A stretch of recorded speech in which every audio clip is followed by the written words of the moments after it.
good day. There's a lot of information circulating in regards to Part NCC. Some of it is helpful, some is not. Out of this, we think it might be of help if some of the frequently asked questions are answered. Do you think operators that fall under Part NCC are aware of what needs to be done in order to get compliant with Part NCC? Personally, I do think that most of the operators do not know at present what needs to be accomplished to get compliant.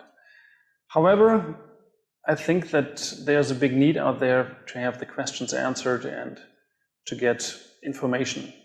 They all seek for information, they look around where they can get it, and some of them still wait before they really act. So I think now is a good time to start working on NCC. With an aircraft registered outside Europe, there is a chance for double maintenance in regards to the oversight. Yes, that's true. There is not only a chance for that, it's going to happen, the oversight, the double maintenance.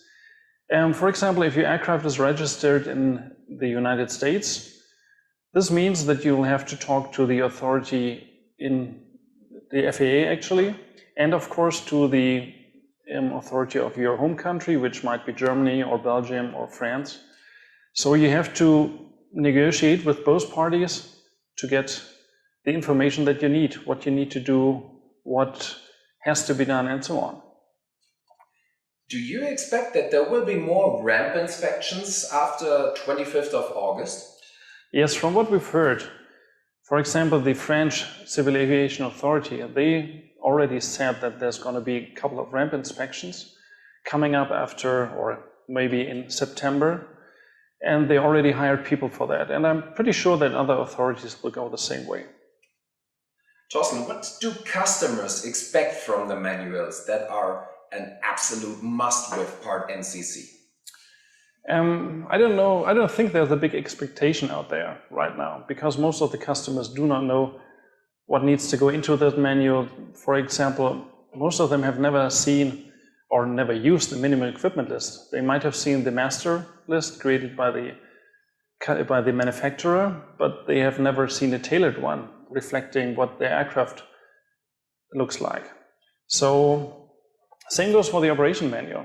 They might have seen operations manual used in the airlines, but most likely not what needs to go into an NCC manual. Therefore, they are all looking around to find out what's happening, what needs to be done.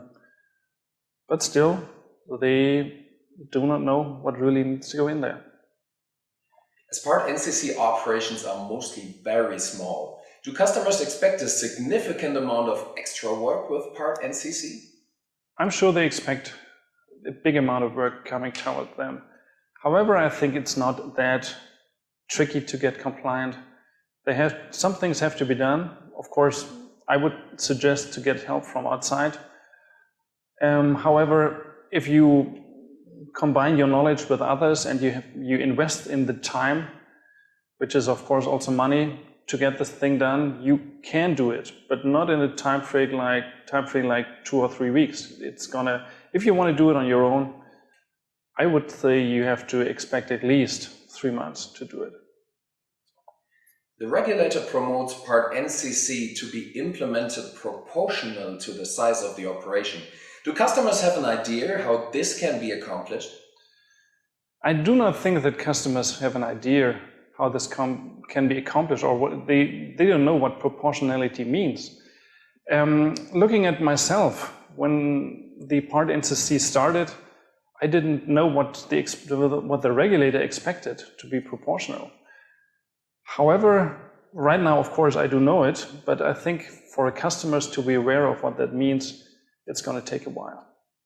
All right, thanks very much for the facts, Torsten. We appreciate your time. Thank you.